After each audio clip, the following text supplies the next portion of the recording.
सुप्रभात। Good morning students. मैं miss कविता सोनावने।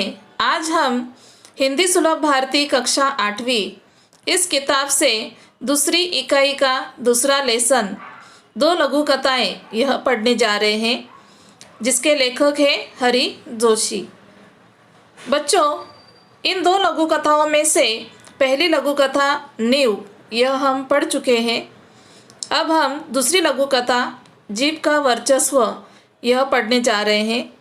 इसके पहले इस लघु कथा का जो हेडिंग है, जो नाम है, उसका अर्थ समझ लेते हैं। जीभ यानी कि टंग, और वर्चस्व यानी कि अपनी श्रेष्ठता या फिर अपनी महत्ता प्रकट करना, स्पष्ट करना, उसे कहते हैं वर्चस्व। इस पाठ का पहला पैराग्राफ देखते हैं।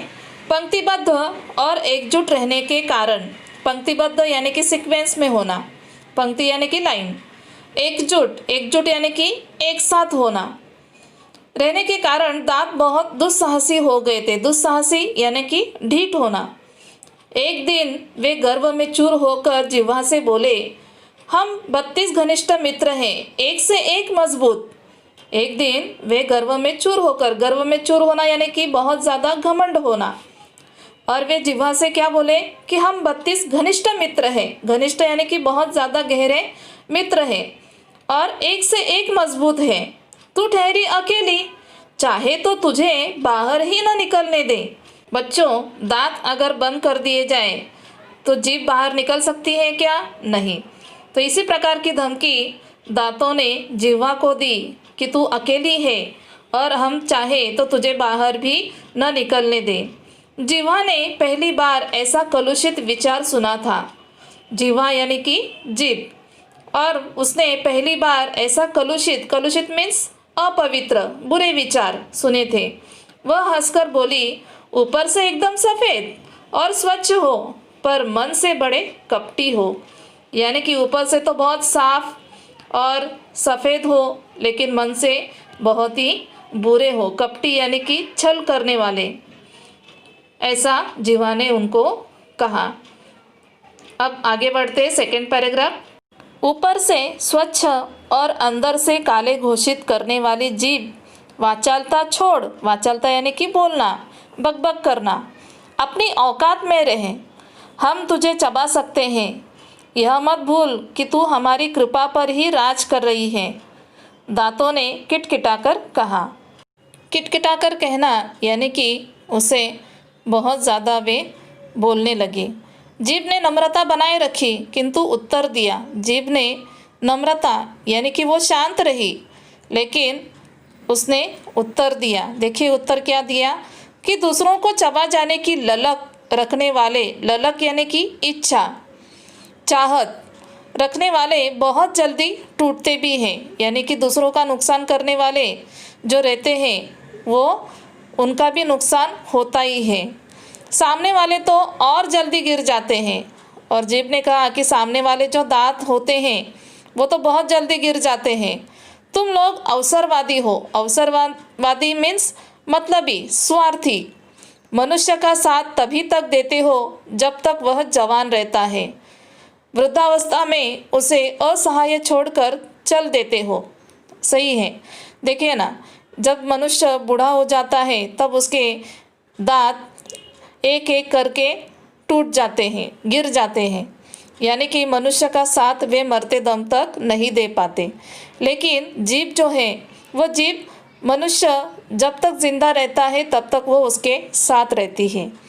और इसलिए दांत जो होते हैं वो अवसरवादी होते हैं, यानी कि मतलबी, स्वार्थी होते हैं। जब मनुष्य बूढ़ा हो जाता है तब वे उसका साथ छोड़ देते हैं, और जब तक जवान रहते हैं तब तक ही वे उसका साथ देते हैं। यह बात सुनकर शक्तिशाली दांत भी आखिर अपनी हार क्यों मानने लगे। बोले, हमारी जड़ें बहुत गहरी हैं। हमारे कड़े और नुकीलेपन के कारण बड़े बड़े हमसे थर्राते हैं मतलब डरते हैं। यहाँ पर दांत जो है वो अपनी हार मानने के लिए तैयार नहीं, और वो कहते हैं कि हमारी जड़ें बहुत गहरी है। यानी कि हमारी जड़ें, जो मूल है, जो हमारे रूट्स हैं, वो बहुत अधिक गहरे हैं। और हमारे कड़े यानी कि दांत का जो कड़ा होता है वो नुकीला होता है और नुकीलेपन के कारण सभी हमसे डरते हैं। दांतों की यह बात सुनकर जिह्वा ने विवेकपूर्ण उत्तर दिया। विवेकपूर्ण मीन्स सोच समझकर। तुम्हारे नुकीलेपन या कड़ेपन का कार्यक्षेत्र मुंह के भीतर तक सीमित है, यानी कि तुम्हारा जो काम है वो मुंह के अंदर ही है।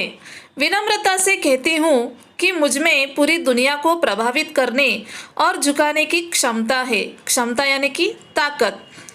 यहाँ पर जिह्वा दांतों को समझाती है कि विनम्रता से यानी कि शांतिपूर्वक विनम्रता से मैं आपको कहती हूँ कि पूरी दुनिया को प्रभावित करना यानी कि इम्प्रेस करना, प्रभावित करने की क्षमता मुझ में है। जिह्वा की यह बात सुनकर दांत और अधिक क्रोधित हो जाते हैं। दांतों ने पुनः धमकी दी, हम सब मिलकर तुझे घेरे खड़े हैं, यानी कि तुम्हारे साइड में ही है। कब तक हमसे बचेगी? जीभ ने दांतों के घमंड को चूर करते हुए चेतावनी दी। चेतावनी यानी कि वार्निंग दी। डॉक्टर को बुलाऊं? दंत चिकित्सक एक एक को बाहर कर देगा। दंत चिकित्सक यानी कि डेंटिस्ट। अब देखिए यहाँ पर दांतों ने जो घमंडी बात कही है या गर्व में चूर होकर जो भी बातें की थी, इस पर जिह्वा उन्हें समझाता है कि अगर आप लोग ऐसे ही घमंड से बात करोगे तो मैं दंत चिकित्सक यानी कि डेंटिस्ट को बुलाऊंगा और वो मुझे हाथ भी नहीं लगाएगा, बल्कि आपको एक एक करके बाहर निकाल देगा। ऐसी चेतावनी जिह्वा दांतों को देती है। अब आगे, घमंडी दांत अब निरुत्तर थे। निरुत्तर मीन्स कोई जवाब न होना। उन्हें कविता की यह पंक्ति याद आ गई, किसी को पसंद नहीं सकती बयान में, तभी तो दी नहीं हड्डी जबान में। घमंडी दांतों ने आखिर जीभ को लोहा मान लिया। देखिए यहाँ पर घमंडी दांत जो हैं वो डेंटिस्ट की चेतावनी सुनकर चुपचाप बैठ गए, निरुत्तर हो गए, उनके पास कोई जवाब नहीं था।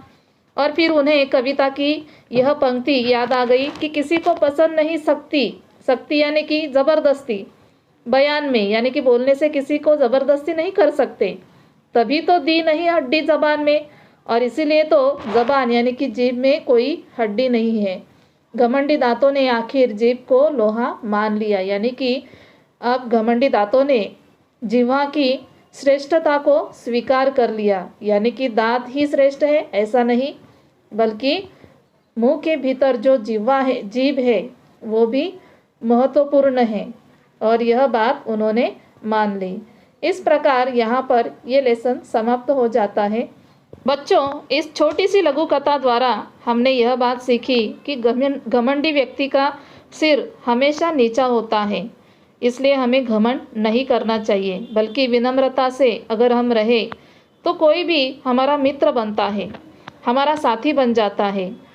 इस प्रकार यहाँ पर दो लघु कथाएं, नींव और जीभ का वर्चस्व, यहाँ पर समाप्त हो जाता है। धन्यवाद। Thank you.